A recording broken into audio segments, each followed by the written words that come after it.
欢迎来到 KingLab 玩具实验室。那我们今天的影片主题呢是万代 FRS 系列假面骑士 Double 的声光改造教学。我们之前的影片呢，其实有跟大家介绍过关于 SHF 的超人力霸王改灯教学。那时候我们使用的是磁控灯，但这一期的影片呢，我们除了灯光以外，还要加入音效的效果。那这一次我们就来研究看看小比例模型是否也能达到类似的灯光效果呢？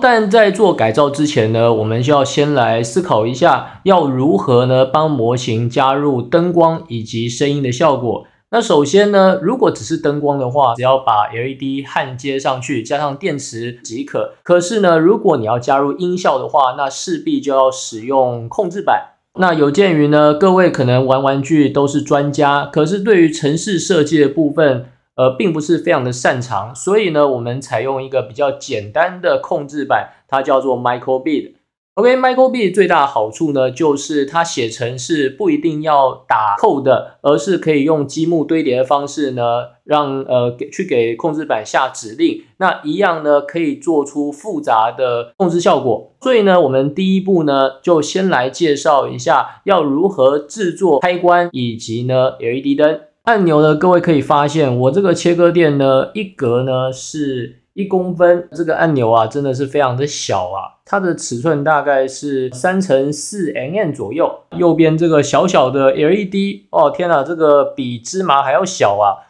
这个呢是 SND LED， 那尺寸呢大概只有大概2mm左右，非常的小。所以它焊接的时候相对来讲会比较有难度一点，那这也是这一次模型改造最困难的地方。假面骑士 Double 在变身的时候呢，它会先把右边的盖亚记忆体插入，然后再插入左边。第一形态来说呢，应该是先插入 Cyclo， 然后再插入 Joker 记忆体。好，问题是呢，那个插入的动作要如何被识别呢？那我们可以使用按钮，把按钮呢放在腰带背后的空洞里面，这样子的话，当记忆体被插入的时候呢，就会压到底下的按钮，就可以触发音效。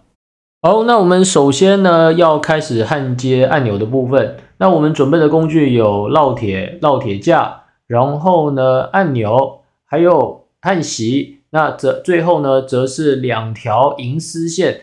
那这边可能有观众不知道银丝线是什么哦。银丝线呢是又称叫 OK 线，那它是一个比较细的电线。那它的绝缘皮呢，因为比较薄的关系，所以我们其实可以拿烙铁稍微碰一下，就可以把它的绝缘皮给融化。那我们就可以直接焊接。当然了，各位其实用漆包线也 OK， 只不过呢，因为漆包线还要用砂纸或是刀片去漆，有时候会没刮干净，比较麻烦一点。那相对来讲呢，银丝线它也很细，然后呢，它在焊接的绝缘上面呢，也可以做到比较牢靠一点。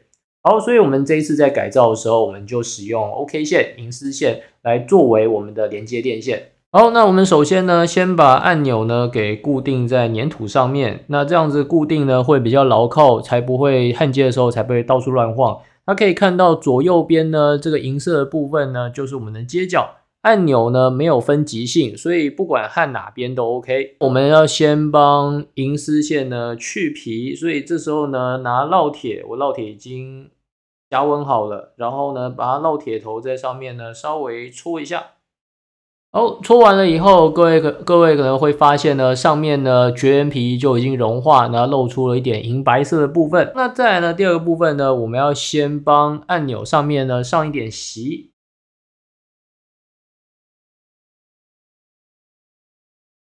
好，就像这样呢，按钮上面已经有附着一些银白色的锡了。那等一下我们就可以直接把我们的银丝线呢焊接在按钮的左右两端。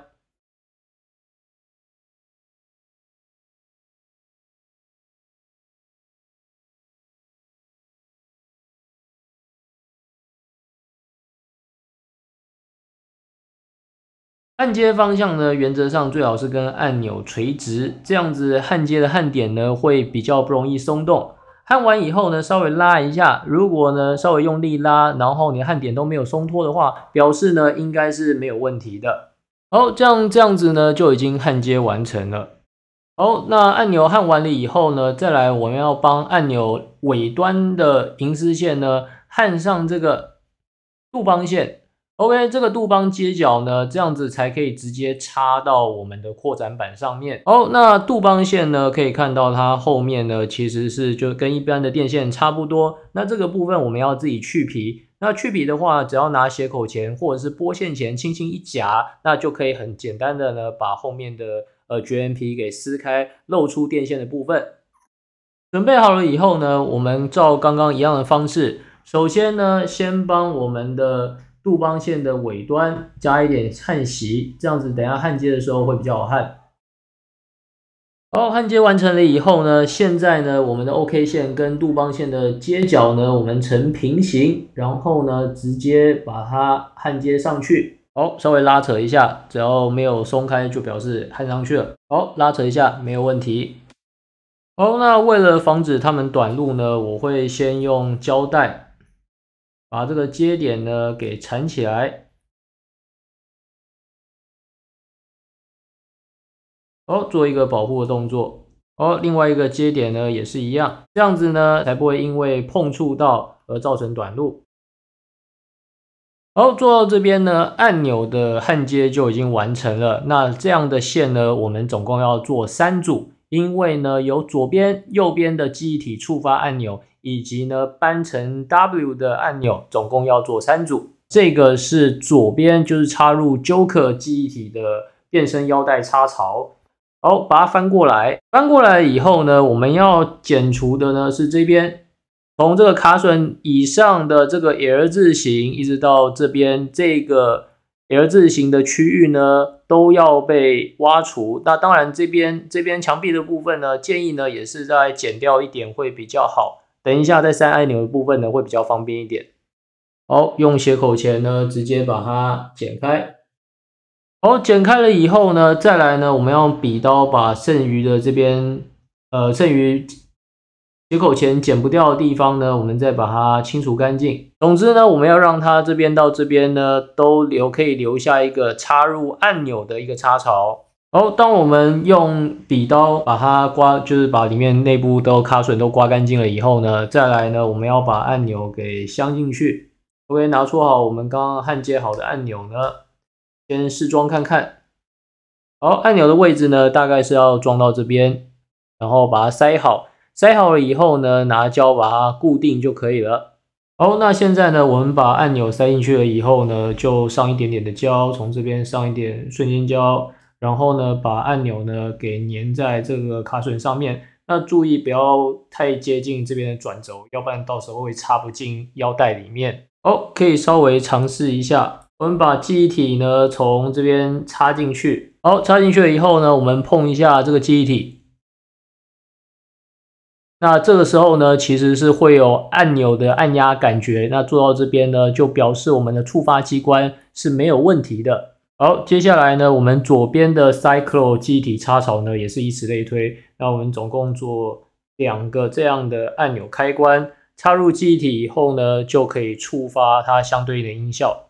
好，那左右边记忆体插头的触发机关都完成了以后，再来就是比较复杂一点的正中间，就是把腰带呢扳成 W 形态的时候的一个触发开关。那这个触发开关呢，主要呢我们要在这边加工。好，那刚好它中间呢其实留了蛮大的空洞，所以我们可以呢把这部分呢给剪除掉，就是从这边到这边的一个 L 字形，我们可以用斜口钳先把它移除。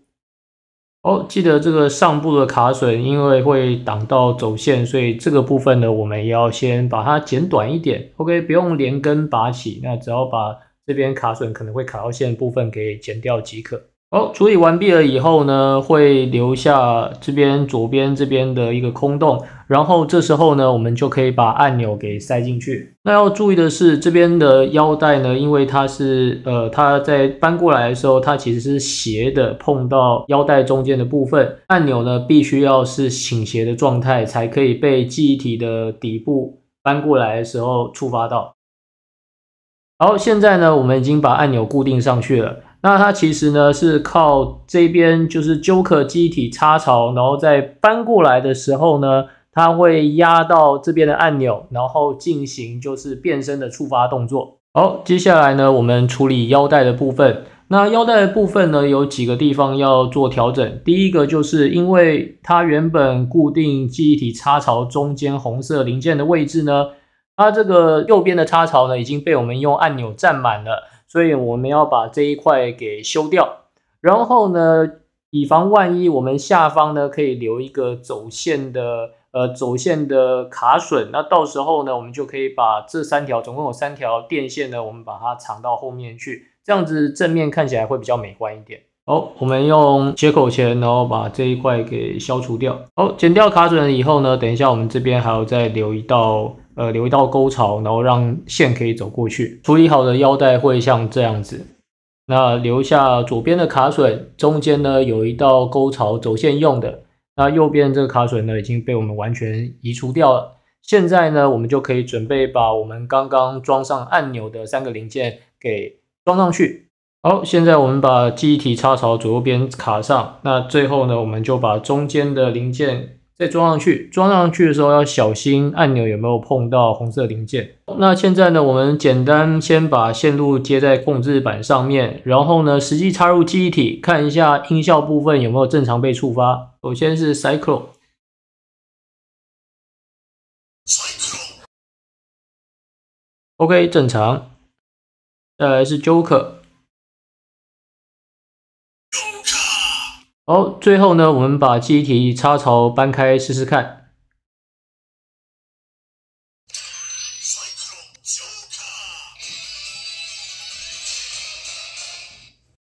OK， 成功。那当然呢，搬开的它的触发会比较难触发一点，可能这边要多试几次，或者再调整一下位置就可以了。好，再来呢，我们要焊接 LED 的部分。那 LED 的部分呢，比刚刚的按钮又再难焊一点。为什么？第一个，它的体积很小；那第二个呢，它的接点也很小。然后要注意的是呢 ，LED 灯有正负极之分。各位可以看到呢，它这边有一个小三角形，背面呢三角形比较平的部分呢是接正极，而尖端的部分呢则是接负极。这一点呢，请绝对不要搞错了。好，然后呢，为了做出区别啊，我在这边呢，我也选用黑色跟橘色2种不同颜色的银丝线，其中呢，橘色呢接正极，黑色接负极，这样子呢才不会搞混正负极，因为你正负极如果接反的话呢，灯呢是不会发亮的。接下来我们就把刚刚焊好的 LED 灯呢给装在眼睛上面，那并且呢，我们这个 LED 灯还会跟腰带的音效呢进行联动，这样子看起来呢效果会更加华丽一点。好，首先我们就先把 Joker 的这边呢给拆开。好，拆开了以后呢，我们可以看到它在这个眼睛底下的部分呢是有一块零件。那原本在设计的时候是可以把它涂成银色，增加反光度。不过这一次呢，我们因为不需要这一块，所以我们用斜口钳可以把它全部挖除，就像这个样子。好，左右边都处理好了以后呢，那我们的 LED 呢，其实是要粘在银色的零件上面。这样做有一个好处，就是呢，到时候如果你有复数的假面骑士 Double， 比如说你可能有 Luna、Toriga 或者是 Hito、Mentaru 之类的，那你有别的形态，那我们只要呢替换左右边的零件，那就可以随时切换形态。OK， 所以我们这一次的改造其实最主要都集中在中心部这一块，不管是腰带呢，或者是头部的部分，都可以把左右的零件做一下替换，那就可以直接切换成不同的形态。好，现在呢，我们已经先把 LED 给接上电路，让它先发亮，然后呢，把它直接先放到银色这个区域。好，把 Cyclo 的盖子盖好。盖好以后呢，我们就来检查一下，看 LED 发光在哪一个地方的发光效果最好。好 ，LED 接好以后，发光效果就像这个样子。那现在呢，我们处理 Joker 的部分。好，影片中呢会有一点闪烁，那这是因为录影的效果的关系。那实际上在看的时候呢，眼睛是不会有闪烁效果的。那其实你只要调好 LED 的发光位置，找到你最满意的地方，那就可以直接用胶把它固定起来就好。那当然你要这样子卡进去也 OK， 方便之后替换。全部完成了以后呢，我们现在就可以把头部给装上。那注意不要卡到线。好，这个线的部分呢，我们可以直接把它藏到Cyclo 或是 Joker 的身体里面，因为它在这边呢都是有一个左右分开的结构，所以我们完全可以把这个细线给藏进去。好，就像这样，我们把 Joker 给卡上了以后。那因为背呢，因为线呢是从后面伸出来的，所以正面呢就完全看不到呢有走线的痕迹。OK， 从正面呢是完全看不到的。好，那腰带的部分呢，我们可以直接把它从腰部卡上去，那并且呢线呢就可以藏在腰部后面。好，那我们把整线整好了以后呢，从正面是完全看不出有线的痕迹的。那我们只有从后面呢有看到有一束线 ，OK， 把线呢搅在一起了以后，我会看到一束线。那到时候这一束线就要接在我们的控制板上面。做到这边呢，硬体改造的部分就已经全部结束了。那接下来呢，我们要进行接线以及呢软体的控制。好，首先呢，我们先介绍一下音效模组。那这个呢，音效模组呢，可以让你把 MP3 格式的档案呢放到记忆卡里面。好，记忆卡先把它拔出来。那要注意的是啊，它这个记忆卡最大只有支援到32GB， 所以如果你的记忆卡太新或者是大于32GB 的话，这个模组呢其实识别不到的。好，我们把记忆卡插进去。插进去了以后呢，会有2条线，然后延伸在这边的喇叭。那至于呢，如果你单买这个模组的话，其实是不会附喇叭的，所以到时候呢，你还要买一颗像这样子的喇叭，然后呢，自己把杜邦线给焊上去了以后，再插到模组上即可。那模组部分呢，总共会有4条线延伸到我们的电路板上面，那分别对应呢，就是 R 叉端、T 叉端以及呢正极跟负极。好，接下来呢是我们控制板的部分。那控制板呢，其实核心就是这一个 Microbit 的控制板。那为了呢，让我们不用再焊接一个复杂的电路衍生出来，所以这次呢，我们直接使用 IC Shop 的扩展板，然后呢把它插上去。好，插上去了以后呢，可以看到这边有非常多的音角。我们这一次使用了 P0、P1、P2， 然后作为呢开关的触发。然后 P13 跟 P14 呢是作为眼睛 LED 的控制，好 ，P15 跟 P16 呢则是呢接在音效模组上面。OK， 我们这一次用的是这些针脚。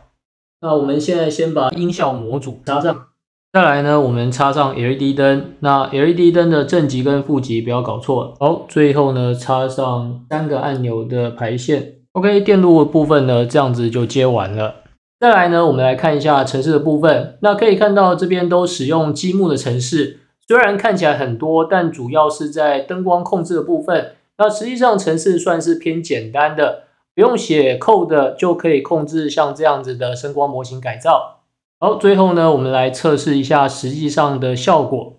首先启动 Microbit 的时候呢，我们上面的一个小萤幕会显示 W 字样。然后呢，先插入 Cyclo 记忆体 ，OK， 发出音效。再来呢，插入 Joker 记忆体。那插入完毕了以后，除了会讲 Joker 以外，那还会有一个待机的声音。那最后我们把腰带翻开。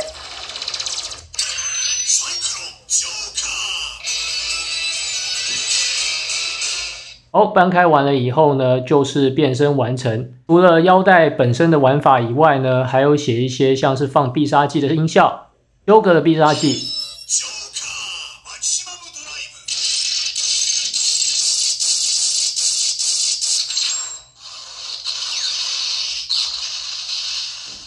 Cyclo 的必杀技。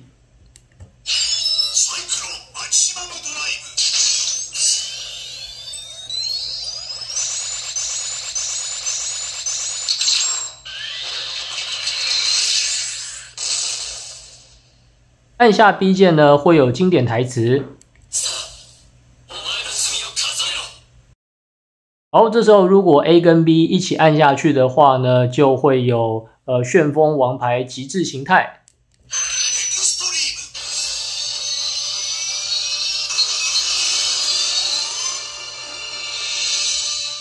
那当然啦，模型本身是不会有任何变化的。好，那以上呢就是我们这一期的影片内容。那如果喜欢影片的话，也别忘了帮我们订阅、按赞、加分享。我们下期影片再见，拜拜。